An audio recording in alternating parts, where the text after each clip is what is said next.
Hello and welcome to the Microsoft Web Platform Day. Now, we've been all over the country with these Web Platform Days. We've been to Birmingham, Glasgow, Edinburgh, London, Nottingham, Leicester, loads of places. And we've been talking about the Microsoft Web Platform.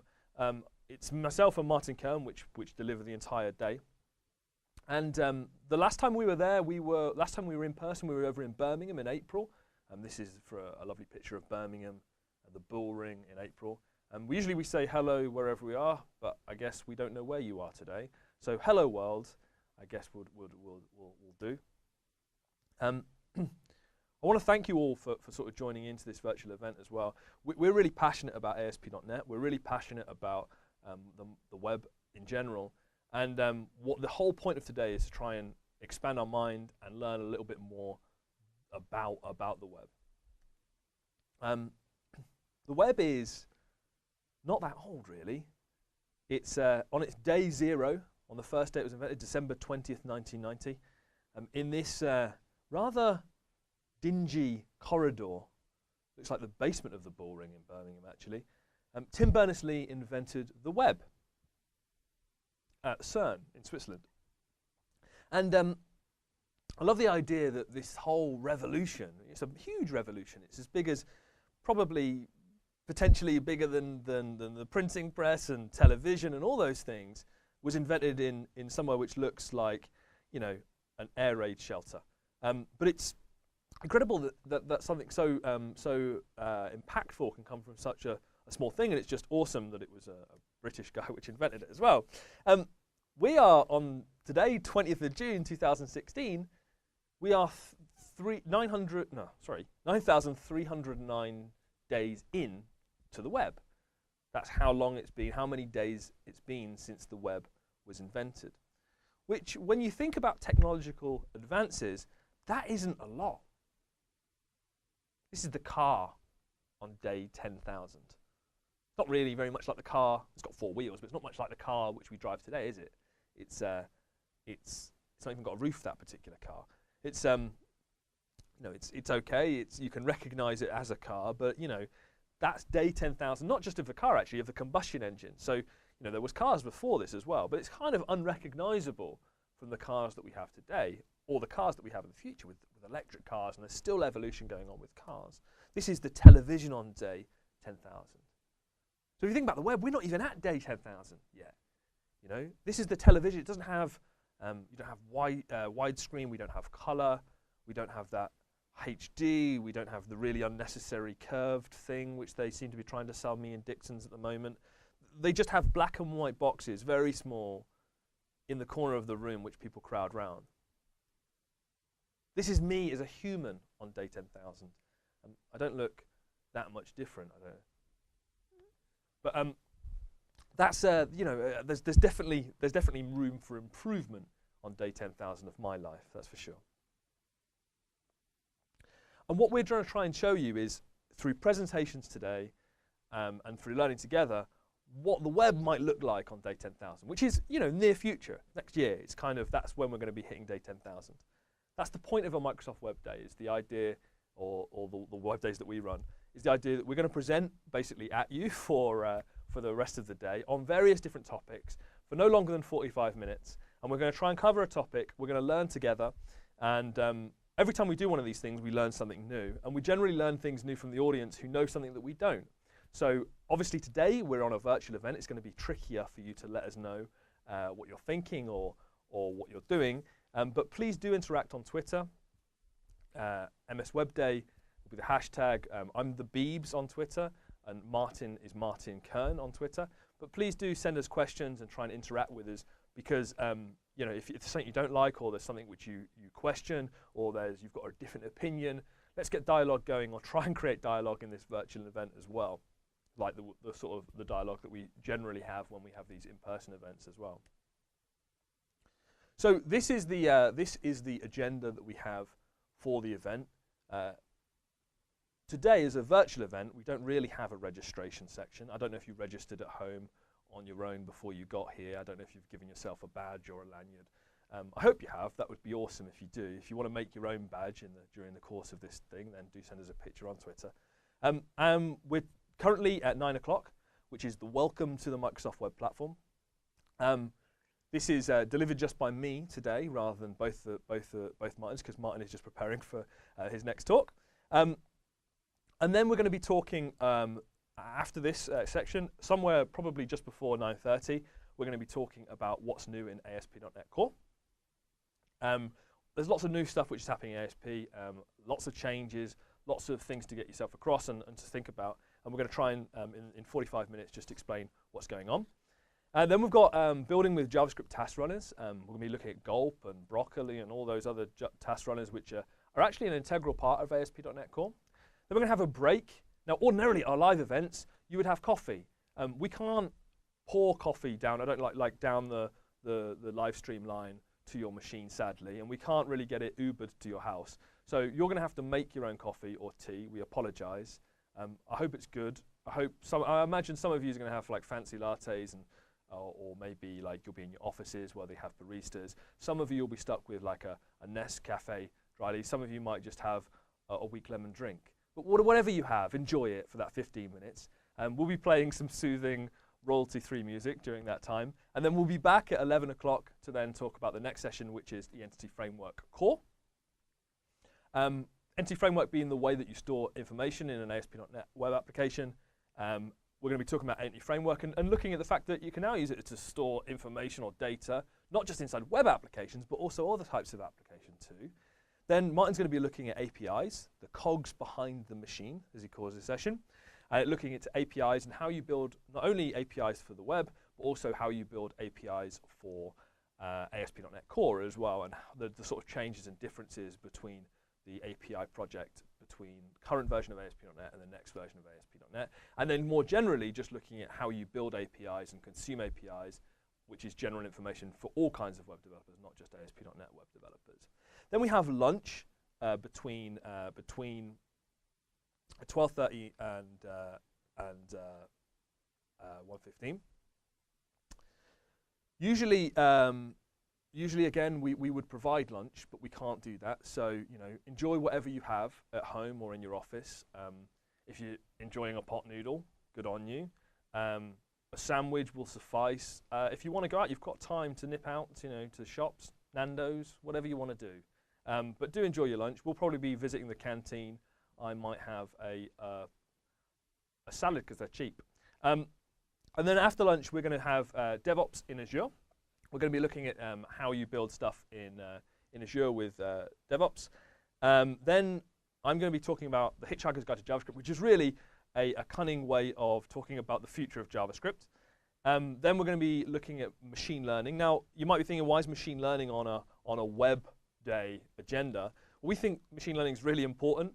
If you're building any kind of system which deals with data, then it's quite a useful thing to know about how you could use machine learning to kind of to use that inside your applications. We're going to be taking a 101 look at machine learning and how you can use some basic APIs that we provide to integrate it into your applications. Then we're going to again have another break. Please, again, have another drink. It's on you. Then we're going to come back after the break at 3:15 for web performance.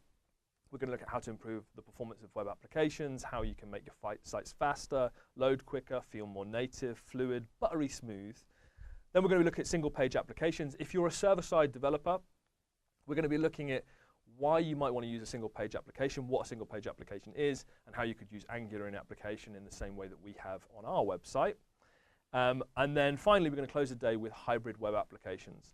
So looking at how you build applications using web technologies, but targeting native platforms as well, which is becoming a common requirement for web developers generally. So if you want to complete your evaluations, you go to mswebday.net, and you can put in the URL /feedback, and you can give us feedback about each of the individual sessions. We will be trying to give away these things. So we will pick someone which gives us feedback at random, and depending on how the technology works, hopefully, we will give one of these things away for every talk. You must have completed an evaluation to be involved in this, and we will randomly select the winners from all the people which provide evaluations. We'll try and remind people of the website, mswebday.net /feedback. That's where you can provide feedback, and we will call out winners and send these things to you. I'll put them in the post today, so they should probably be with you tomorrow or maybe the next day. They are phone chargers, very small phone chargers with like a USB little cable which you can plug into your phone, so it can give you a little bit of charge when you're out and about and you're running out of juice. So mswebday.net is where you go to. There's a feedback section, and you should be able to see, feedback on all of those things. What we're going to be talking about today fundamentally falls into 4 buckets. We're going to be looking at ASP.NET and all the new stuff in ASP.NET. We're going to be looking at Microsoft Edge, Microsoft's new browser. We're going to be looking at apps, and we're even going to be looking a little bit, just a tiny bit, at Office. Because this is kind of what the Microsoft Web Platform is. These are the products which kind of make up Microsoft Web Platform. And then underpinning all of that is Azure. We have a couple of sessions, DevOps in Azure, for example, where we look at Azure in more detail. But generally, throughout the day, throughout the demos, we'll be using Azure to host stuff, to host APIs, to host websites, and so forth as well. So there'll be lots of Azure learning today. If you've not looked at Azure before, our cloud platform, you will definitely learn something today about it. So the first thing we're going to be looking at is one of the first buckets is ASP.NET. ASP.NET has gone through a huge change with ASP.NET Core 1. It's now been moved to being an open source project. It's far, far faster than previous versions of ASP.NET, or at least in terms of in benchmarks. And just in terms of our own experience of using it, we've been using it on the MS Web Day site, and just the speed at which it works and how many requests it can handle on the hardware, it is much faster than we were able to achieve with previous versions of .NET, at least on our own website and our own experience. But it is big, it is different, and I must admit the first few weeks of working with ASP.NET Core, I did not like it. There was too many changes. It was difficult, especially some of the early betas. It was very difficult to use. It was difficult to understand some of the concepts. They weren't quite ironed out yet. But I think now with RC2, which has just landed, we're kind of in a position now where it's starting to make much more sense. It's much more solid. It's much more stable. And you could really genuinely build applications, ASP.NET applications in it today. We're going to have a full release of ASP.NET Core at the end of June. So we'll be at version 1. At the moment, we're at RC2. So if you go to get.asp.net and download ASP.NET Core today, you will get version RC2.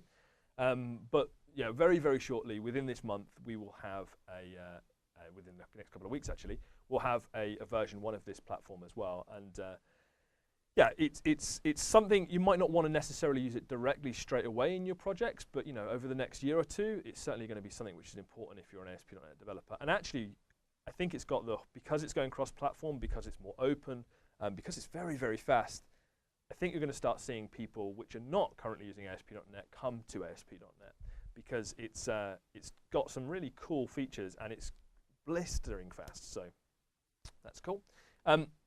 The next thing we'll talk about, we'll only touch on it briefly, is Edge.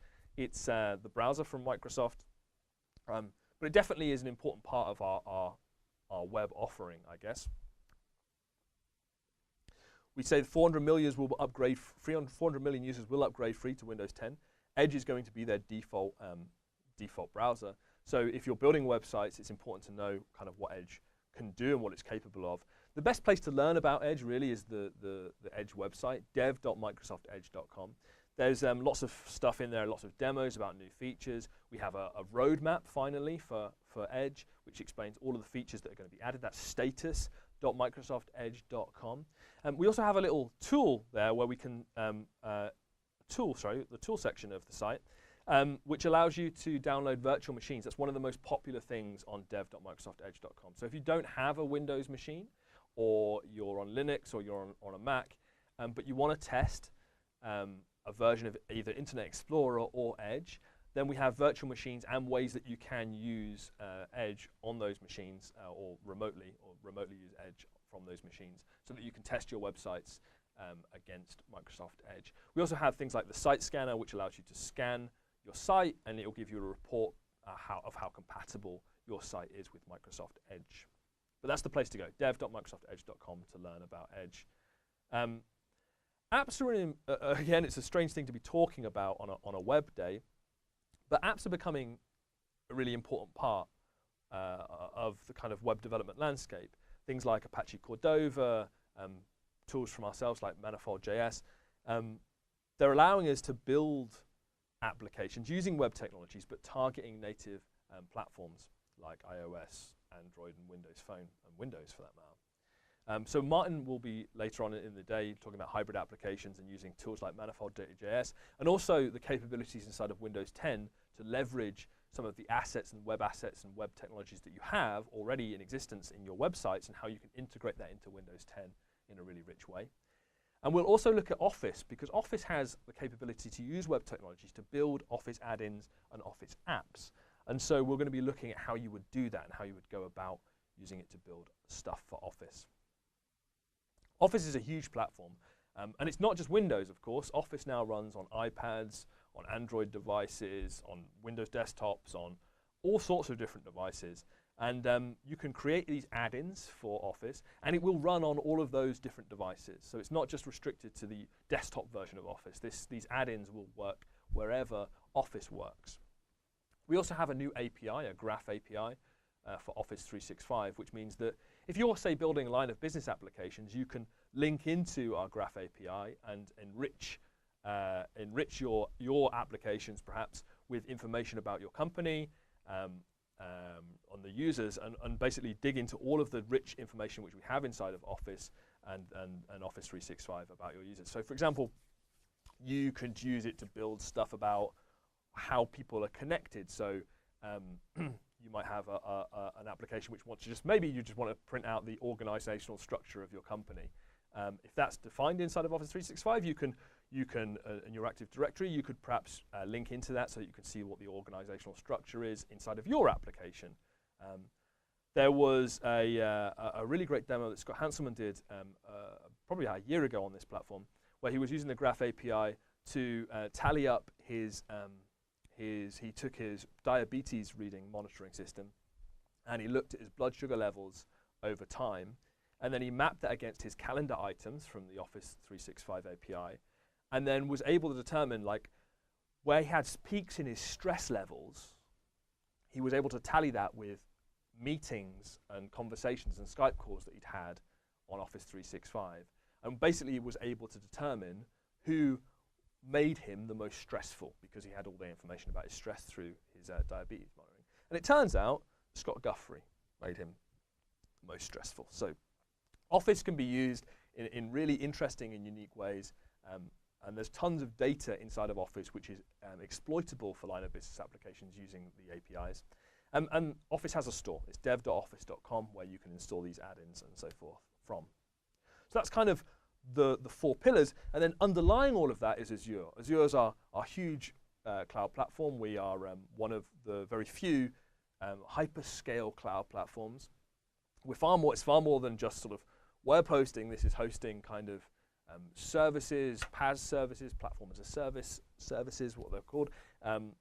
Lots of different capabilities. I was recently using Azure Media Streaming service. They have Redis caches as a service. They have table storage. They have all sorts, hundreds and hundreds of different things that you can use. And also there you can host a website as the most basic thing that you're doing. And now all the things that we've shown today, all of the websites that we use, they're all hosted on Azure. And generally most of the demos that we show where we publish something, that get published to Azure. From Visual Studio, it's really easy to publish from Azure to Azure. Also from pretty much any IDE. We've got integration into some of the Java IDEs, for example, like Eclipse and IntelliJ. You can also do deployments from command line, but also from build systems like Jenkins and Team Foundation services and all sorts of things. So Azure is kind of this huge cloud platform. It's these services that you rent. You give us your credit card, or you set up some kind of invoicing with your company, and you can rent just incredible volumes of compute or storage or whatever you need for your business requirements. I certainly know when I was developing and I was working for a company, we had 6 servers, and each of those servers cost us about 50 grand. And I remember thinking, well, when we had Black Friday and Christmas, we used to have these huge peaks in demand for our website. And it was literally like trying to work out the ROI of, should we buy an extra server, which is going to cost us an extra 50 grand, or should we risk the idea of maybe going dark on one of those days? And had something like Azure or AWS been around 6 or 7 years ago, or been more frequently used, or I knew about it, shall we say, then it would be so much easier just to be able to cope with those high volumes of demand. And you pay for that demand for that one day or those couple of days, and then for the rest of the day, time just scale back the instances. Azure's and cloud computing in general is changing the way that web developers develop sites, and we'll be looking at just a fraction of that today in Martin's talk. We're generally focusing on the web app service, but we will talk to some degree about Azure as well. So that's my little joke. If you're living in the UK, there's this Azure Support Services company seem to be about, but that isn't Azure, by the way. That is I don't actually know what they do. I don't want to offend them, but I think we've got slightly bigger offices than that.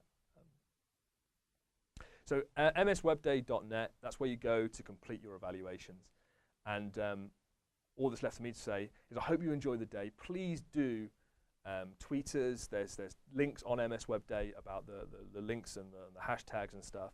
MS Web Day is the hashtag that you should be using. I'm the Beebs on Twitter. Martin Kern is also going to be doing lots of the talks today. Please tweet us. Let us know how it's going on. This is the first time we've done this, and if you like it, we'll do loads more. So we'll see you soon. Thank you very much for joining us.